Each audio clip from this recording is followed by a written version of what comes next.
Hello students, welcome back. कैसे हो आप सब? जेईई मेंस 2024 जेने टेट बहुत कम टाइम बचा है, तो इस टाइप का प्रॉब्लम को आप छोड़ के तो नहीं जा रहे हो। बिल्कुल नहीं जाना है। क्या पता इस टाइप का प्रॉब्लम आ जाए और पहले भी आया हुआ है। और ये क्वेश्चन आप किसका बोलोगे? ये परमुटेशन कॉम्बिनेशन में मिल जाता है जब हम वो चैप्टर करते हैं, सीक्वेंस सीरीज में मिल जाता है, क्योंकि ये जो फैक्टोरियल का कॉन्सेप्ट है ना, परमुटेशन कॉम्बिनेशन में बताया जाता है, तो उसके चैप्टर में भी इस टाइप का प्रॉब्लम आ जाएगा। और चूंकि सम निकालना है और सम वाला प्रॉब्लम आपको सीक्वेंस सीरीज में भी आता है, तो वहां पे भी ये क्वेश्चन दिख जाता है। तो बहुत इंपॉर्टेंट है। और जनरली बच्चों को डाउट होता है कि इस टाइप के प्रॉब्लम को प्रोसीड कैसे किया जाए। तो बस देखिए कैसे करेंगे। फर्स्ट क्वेश्चन आपके सामने है, find the sum of the n term of the series whose nth term is this. ठीक है, तो nth टर्म गिवन है, तो सबसे पहले इसको टी आर से रिप्रेजेंट कर लीजिए और इसको आर के फॉर्म में लिख लीजिए, r into are factorial. Okay, now अब इसके बाद क्या करना होता है, बच्चों को यहाँ पे भी ये भी डाउट होता है कि हम वैल्यू पुट करना स्टार्ट कहाँ से करें। तो यहाँ से भी पुट करोगे, प्रोसीड करोगे, लेकिन एक काम आपको करना पड़ेगा कि जैसे ही आपको सम निकालना है, आपके पास लास्ट टर्म है, तो इसको आप स्प्लिट कर लीजिए। nth टर्म को स्प्लिट कर लीजिए as a difference of two conjugative terms, मतलब वीएन मेथड की तरह। जैसे होता है ना, टी आर इजकल टू हम लोग लिखते हैं V r plus one minus V r, like that. मतलब इसको भी आपको ब्रेक करना है। अब उसके लिए आपको कुछ न कुछ तिकड़मबाजी, मतलब प्लस माइनस करना पड़ेगा। यानी कि यहाँ पे दिस लिखा हुआ है, तो मैं इसके साथ कर रहा हूँ, यानी कि r plus one minus one कर दूँ। ठीक है, और यहाँ पे आर फैक्टोरियल, तो विच इज इक्वल टू हो जाएगा आर प्लस वन। अब मैं आर प्लस वन को एक साथ रखूंगा इसको, और into are factorial and then minus r factorial. ये चीज आपको सीखना है। ठीक है, so T r equal to मेरे पास हो जाएगा। अब देखो r plus one into are factorial का वैल्यू कितना हो जाएगा, आर प्लस वन फैक्टोरियल। बहुत बेसिक सा कॉन्सेप्ट है। ठीक है, माइनस आर फैक्टोरियल, क्योंकि फैक्टोरियल का कॉन्सेप्ट आपको पता होगा। तो एन फैक्टोरियल का वैल्यू कितना होता है, एन जब निकालते हैं तो यहाँ पे एन माइनस वन होता है।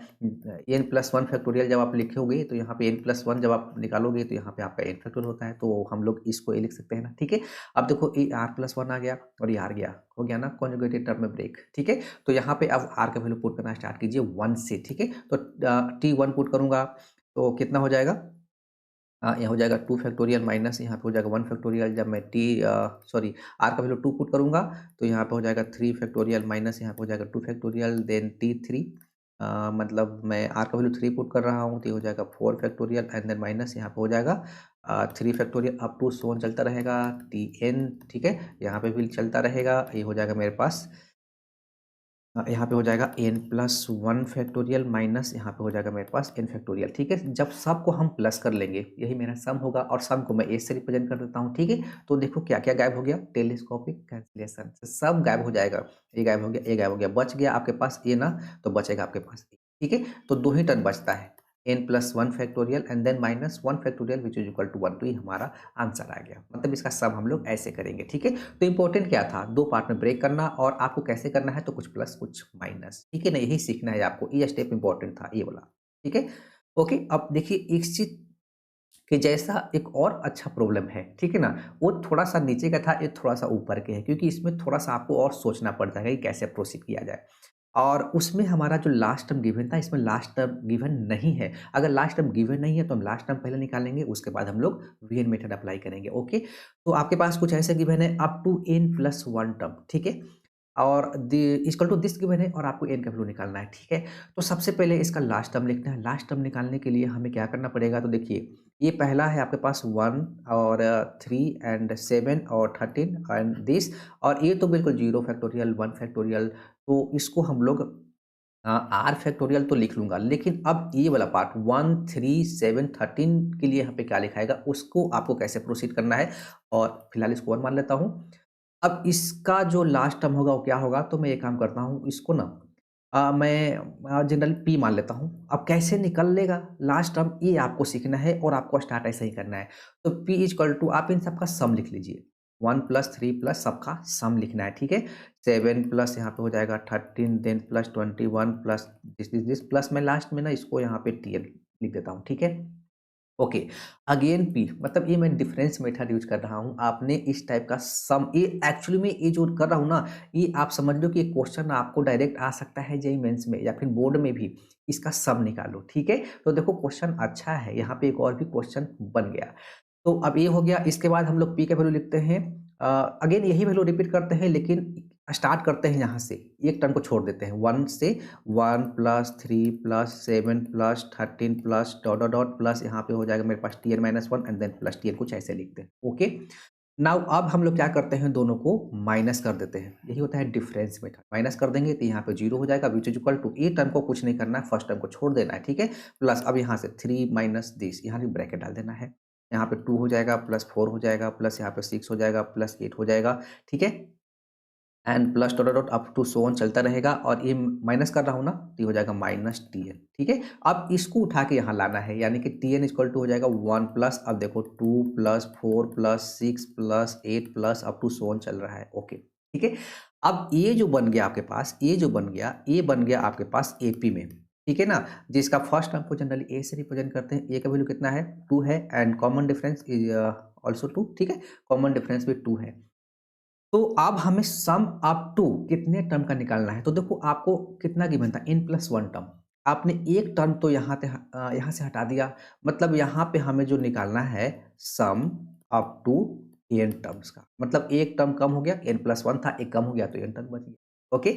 तो आप यहाँ पे अप्लाई कर लीजिए, तो T n equal to 1 plus, यहाँ पे हो जाएगा n/2 bracket 2a, formula apply कर दे रहा हूँ सम ऑफ एपी का, यानी कि 2 इंटू 2 प्लस n माइनस 1 और इंटू डी, डी कितना मेरे पास है, दिस, ठीक है, ये हमने ये लिख लिया।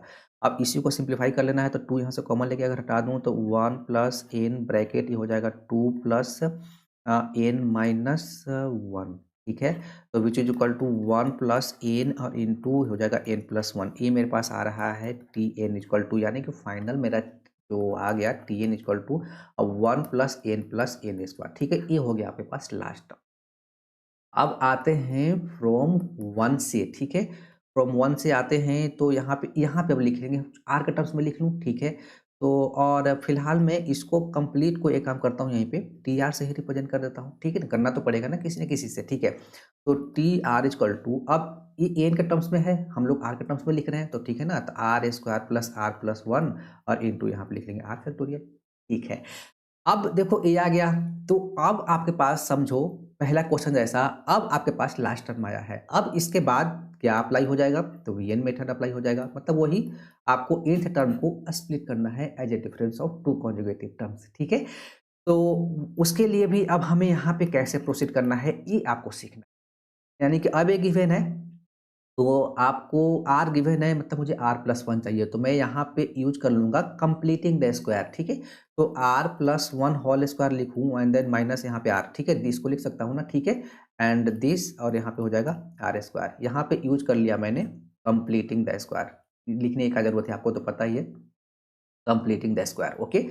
सो अब इसके बाद हम लोग इसको अलग-अलग करके लिख लेते हैं, तो r plus 1 whole square r factorial and then minus are into are factorial, चलो ये तो सही दिख रहा है, लेकिन इसमें थोड़ा सा भी पंगा है, इसको मैं कैसे लिखता हूँ, r plus 1 into r plus 1 और into are factorial minus are into are factorial, तो टी आर इक्वल टू, अगर मैं आर प्लस 1 को हटाऊँ और इसको मैं अगर लूँ, तो ये हो गया मेरे पास R plus 1 factorial and then minus are into are factorial, मेरे ख्याल से काम बन गया, कॉन्जुगेटिव टर्म में ब्रेक हो गया, आर प्लस 1 आर, ठीक है। अब यहाँ से वैल्यू पुट करना स्टार्ट करूँ क्या, तो अब यहाँ पे एक चीज़ और नोट कर लेना, यहाँ पे जो आर का वैल्यू है ना, 0 से स्टार्ट होगा, 1 2 3 अप टू सो चल रहा है, ओके। सो अब हम लोग वैल्यू पुट करना स्टार्ट करते हैं, अगर मैं यहाँ पे आर का वैल्यू 0 डालता हूँ, तो ये हो जाएगा 0, यानी कि 1 into 1 factorial minus 0 into 0 factorial, अगर मैं 1 डालता हूँ, तो ये हो जाएगा 2, 1 डाला ना, तो ये हो जाएगा 2 फैक्टोरियल माइनस 1 इंटू 1 फैक्टोरियल, नहीं 1 डाला, ठीक है। एंड अगर मैं 2 डालता हूँ, तो ये हो जाएगा 3 into 3 factorial minus 2 into 2 factorial, सब गायब तो हो रहा है, चलो बात बन गया।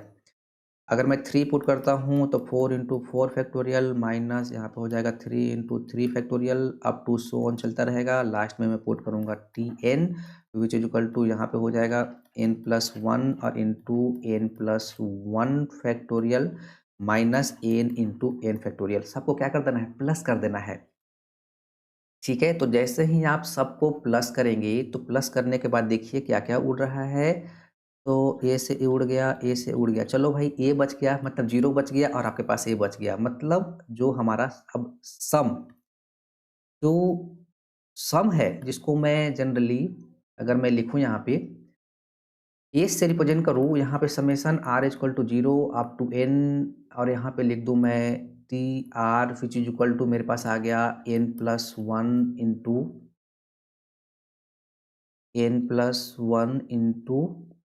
n+1 फैक्टोरियल ये आ गया। ठीक है? तो क्योंकि हम लोग लास्ट में यहाँ पे देखो n तक आए हैं ना, तो हमने इसको ऐसे रिप्रेजेंट कर लिया एंड फाइनल मेरे पास दिस इंटू दिस गिवन है, मतलब बिल्कुल करेक्ट हम लोग पहुँच चुके हैं। एंड ये गिवन है मेरे पास 4000 इंटू यहाँ पे गिवन है 4000 फैक्टोरियल। ठीक है? और इसको मैं ऐसे कर लेता हूँ। ओके, तो अब कंपेयर ही कर लेना है कि n+1 इक्वल टू कितना आ गया, this. So n equal to मेरे ख्याल से 399 आंसर आना चाहिए। यानी कि ये हमारा आंसर आ गया। तो ये भी एक क्वेश्चन बन गया, ये भी एक क्वेश्चन बन गया और आपको सीखना क्या था, कैसे हमें इसको 2 पार्ट में ब्रेक करना है, ठीक है ना? तो ये भी इम्पोर्टेंट था, बाद में आपने तो ऐसे करके प्रोसीड करके हमने आंसर ला दिया। तो इस टाइप का प्रॉब्लम जेईई मेंस में शायद आ सकता है। Thank you.